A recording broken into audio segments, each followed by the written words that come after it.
यह एक ऐसी दुनिया है जहाँ पैसों की कोई वैल्यू नहीं, यहाँ टाइम ही सब कुछ है। यहाँ अगर आपको कोई चीज खरीदनी है तो आपको उस चीज के बदले अपनी जिंदगी का कुछ टाइम देना पड़ेगा, तब जाकर आप उस चीज को खरीद पाएंगे। लेकिन इस दुनिया में एक अच्छी जिंदगी गुजारने के लिए आपके पास टाइम का होना भी जरूरी है, क्योंकि यहाँ जब किसी इंसान की एज 25 साल तक पहुंच जाती है तो उस इंसान के हाथ पर 1 साल का टाइम स्टार्ट हो जाता है। जिस पल काउंटडाउन 0 हुआ उसी पल वह इंसान खत्म। अमीरों के पास इतना टाइम था कि वह 1000 साल की जिंदगी भी जी सकते थे। अमीरों ने खुद के लिए एक अलग दुनिया बना ली थी जहाँ वो लोग एक सुकून भरी जिंदगी गुजार रहे थे, लेकिन वहीं दूसरी तरफ गेटो सिटी में रहने वाले गरीब लोग दिन रात मेहनत करके खुद के लिए टाइम कमाते थे, नहीं तो उनकी जिंदगी खत्म हो जाएगी। इन्हीं गरीबों की बस्ती में विल नाम का एक लड़का रहता था जिसकी घड़ी में सिर्फ 23 घंटे ही बचे थे। विल अपनी मॉम के साथ रहता था। अब क्योंकि 25 साल के बाद उम्र रुक जाती है, इसीलिए उसकी माँ 50 साल की होकर भी बहुत जवान दिख रही थी। आज विल की माँ का 50वां जन्मदिन था। विल अपनी मॉम का बर्थडे सेलिब्रेट करने के लिए पिछली रात ओवर टाइम करके एक शैंपेन की बोतल लाया था। यह देखकर विल की मॉम बहुत खुश हो जाती है और वो विल से कहती है कि मैं अपने पोतों को देखना चाहती हूँ, तुम किसी लड़की को डेट क्यों नहीं करते? जिस पर विल जवाब देता है कि इन सब चीजों के लिए टाइम किसके पास है। विल की मॉम ने उससे कहा कि इलेक्ट्रिसिटी बिल और बैंक से लिया हुआ लोन कल की डेट तक मुझे क्लियर करना होगा, नहीं तो हमें फाइन पड़ सकता है। इसीलिए अब मैं जा रही हूँ और कल रात तक सभी बिल्स और बैंक के लोन्स जमा करवाकर वापस आऊंगी। उसने कहा कि मेरे पास सिर्फ 3 दिन का टाइम है। इलेक्ट्रिसिटी बिल और बैंक का लोन चुकाने में मेरे पास लगभग सारा टाइम खर्च हो जाएगा, इसीलिए कल शाम को तुम जरूर बस स्टॉप पर मेरा इंतजार करना, ताकि मेरा सारा टाइम खत्म होने से पहले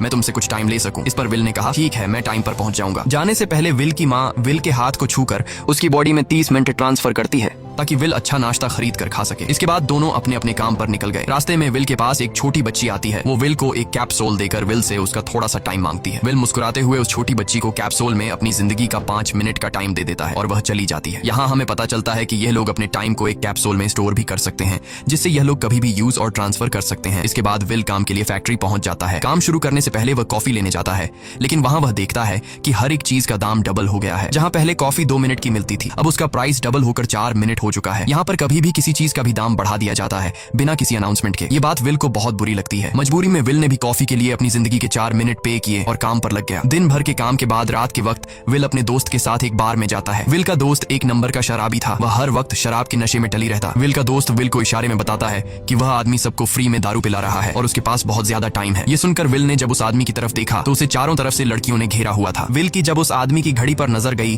तो उस आदमी के पास 116 साल का टाइम था। ये देखकर विल समझ जाता है कि यह आदमी ग्रीनिच सिटी से है, क्योंकि गेटो सिटी में लोगों के पास ज्यादा से ज्यादा 2 दिन का टाइम होता है। विल उस आदमी के पास आया और उसे वार्न करने लगा कि यहाँ पर तुम्हें नहीं होना चाहिए था। यहाँ चोरों का खतरा है, ये लोग तुम्हें मारकर तुम्हारा टाइम चुरा लेंगे, इसलिए जल्दी से यहाँ से निकल जाओ। लेकिन वो आदमी विल की बातों को सीरियस नहीं लेता और उसे इग्नोर करके ड्रिंक करने लग जाता है। तभी उस बार में फोर्टिस नाम का एक गैंगस्टर अपने ग्रुप के साथ आया, जिसे देखकर सारे लोग बाहर निकल भागे। दरअसल यह शहर के सबसे बड़े गुंडे हैं जो लोगों से जबरदस्ती टाइम चुराते हैं। विल का दोस्त विल को पकड़ कर ले जाने लगा, लेकिन विल ने जाने से इनकार कर दिया और वहाँ एक कोने में छिपकर सब कुछ देखने लगा। फोर्टिस उस अमीर आदमी से उसका सारा टाइम लूटने आया था। फोर्टिस उस अमीर आदमी को चैलेंज करता है कि चलो पंजा लड़ाते हैं और जो हारेगा वह अपना सारा टाइम जीतने वाले को दे देगा। ये टाइम फाइट आर्म रेसलिंग की तरह थी, जिसमें 2 लोगों को एक दूसरे की कलाई पकड़नी होती थी। जिस भी इंसान की कलाई नीचे होती थी उसका टाइम घटने लगता था और वो टाइम उस आदमी के हाथ में ट्रांसफर होने लगता था जिसकी कलाई ऊपर होती थी। इस तरह जीतने वाला इंसान सारा टाइम उस दूसरे आदमी से अपनी बॉडी में स्टोर करके उसे मार देता।